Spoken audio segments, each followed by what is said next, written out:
mtazamaji wa MBC TV Baraka popote ulipo, natumai kwamba uko mzima wa afya. Muda kama na huu ni muda wa kuwasomea taarifa kuu ya habari katika lugha ya Kiswahili. Taarifa ambayo itasomwa nami mtangazaji wako Patrick Simonuke Patriarche, upande wa pili akiwa anashikilia Abase Winzo. Na kabla sijawasomeni habari zenyewe, ndugu mtazamaji, uwapa kwanza vichwa vinavyogubika taarifa kuu ya habari. Daraja la Kavimvira laripotiwa kuvunjika na kusababisha madhara makubwa.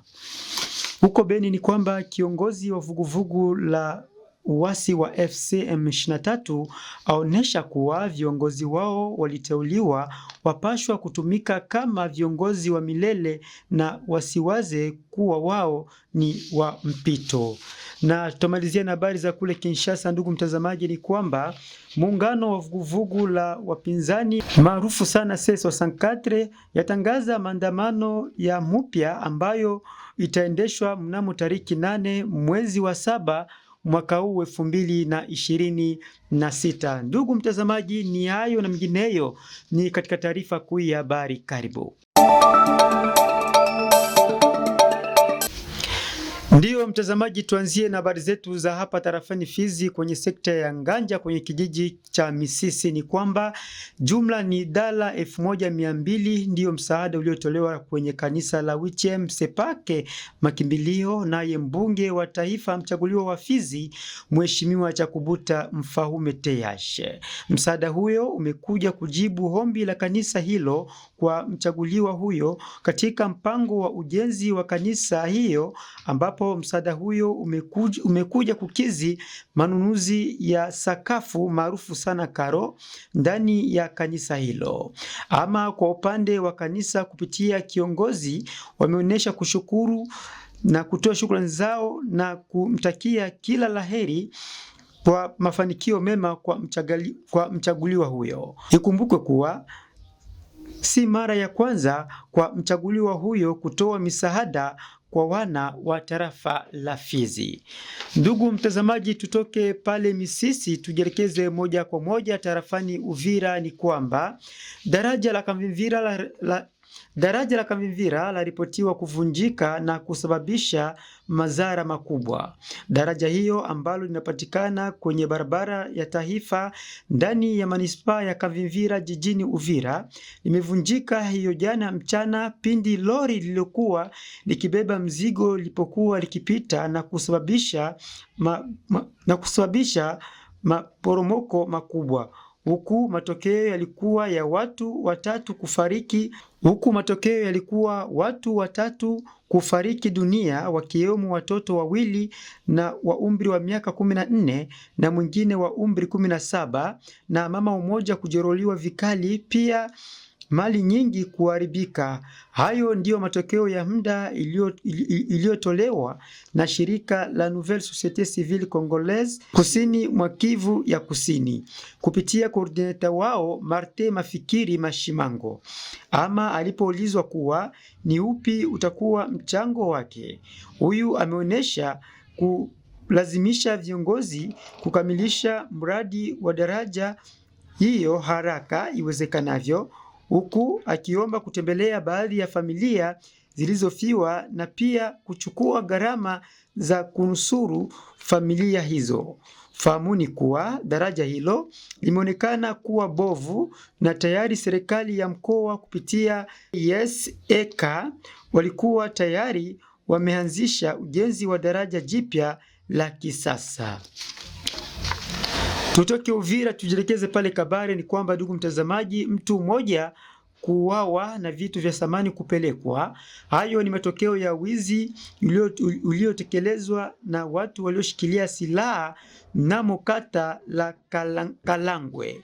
Kulingana na shirika la raia Société Civile Force Vive ya groupementi ya Mundusa, ni kwamba watu walioshikilia silaha wamevalia nyumba 3 za wakahaji na kufyatulia risasi mwananchi ajulikanaye kwa jina la Birindwa Musaka na kupoteza maisha papo hapo, huku wakipeleka vitu kama vile simu, pesa na vitu vya samani mnamo usiku wa kuamkia hiyo juzi kuamkia jana, huku wakimalizia kusema, huku wakisema kuonyesha kwamba baadhi ya wananchi wameanza kuyahama makazi yao kwa sababu za ukosefu usalama kijijini humo. Fahamuni kuwa Mudusa ni groupment patikanayepo ndani ya tarafa la Kabare mkoani Kivu Kusini nchini DRC. Ndugu mtazamaji, tutoke kule Kabare tujelekeze moja kwa moja kule Beni. Ni kwamba kiongozi wa vuguvugu la uasi wa M23 ameonyesha kuwa uongozi wao ulioteuliwa wapashwa kutumika kama viongozi wa milele na wasiwe kama wao ni wa mpito. Huyu ameonyesha mpango wa kushikana na kudhibiti jiji la Beni ambao ni makao makuu ya mpito ya mkoa wa Kivu Kaskazini, huku akimalizia kusema kuwa wameomba kwa msimamizi wa jeshi la Umoja wa Mataifa nchini DRC kuweka ofisi zake maeneo yaliyo chini ya udhibiti wake. Ndugu mtazamaji, tutoke kule Beni tumalizie na habari za kule Kinshasa. Ni kwamba muungano wa vuguvugu la upinzani maarufu C64 yatangaza maandamano mapya na ya kishindo mnamo tariki 8 mwezi wa 7 mwaka huu 2026. Tunasema kwamba Tshisekedi amesaliti kiapo alichoapa kuhusu katiba.